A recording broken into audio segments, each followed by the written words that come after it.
The allegations made in the articles of impeachment are very serious. As a senator juror, I swore an oath before God to exercise impartial justice. I am profoundly religious. My faith is at the heart of who I am.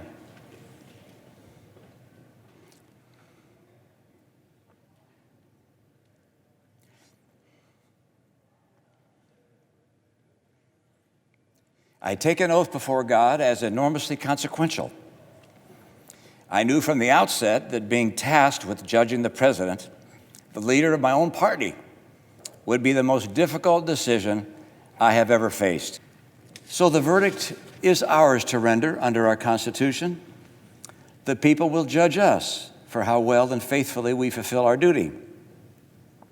The grave question the Constitution tasks senators to answer is whether the president committed an act so extreme and egregious that it rises to the level of a high crime and misdemeanor.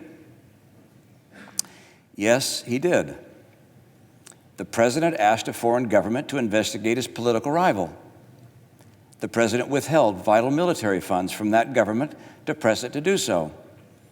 The president delayed funds for an American ally at war with Russian invaders. The president's purpose was personal and political. Accordingly, the president is guilty of an appalling abuse of public trust. What he did was not perfect.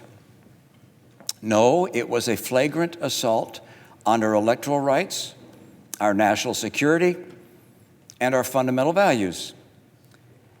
Corrupting an election to keep oneself in office is perhaps the most abusive and destructive violation of one's oath of office that I can imagine.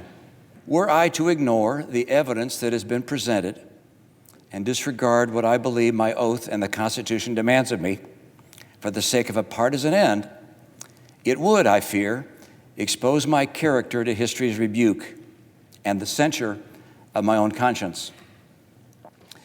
I'm aware that there are people in my party and in my state who will strenuously disapprove of my decision, and in some quarters I will be vehemently denounced. I'm sure to hear abuse from the president and his supporters. Does anyone seriously believe that I would consent to these consequences other than from an inescapable conviction that my oath before God demanded it of me? I acknowledge that my verdict will not remove the president from office. The results of this Senate court will in fact be appealed to a higher court, the judgment of the American people. Voters will make the final decision, just as the president's lawyers have implored. My vote will likely be in the minority in the Senate. But irrespective of these things, with my vote, I will tell my children and their children that I did my duty to the best of my ability, believing that my country expected it of me. I will only be one name among many, no more, no less, to future generations of Americans who look at the record of this trial. They will note merely that I was among the senators who determined that what the president did was wrong, grievously wrong.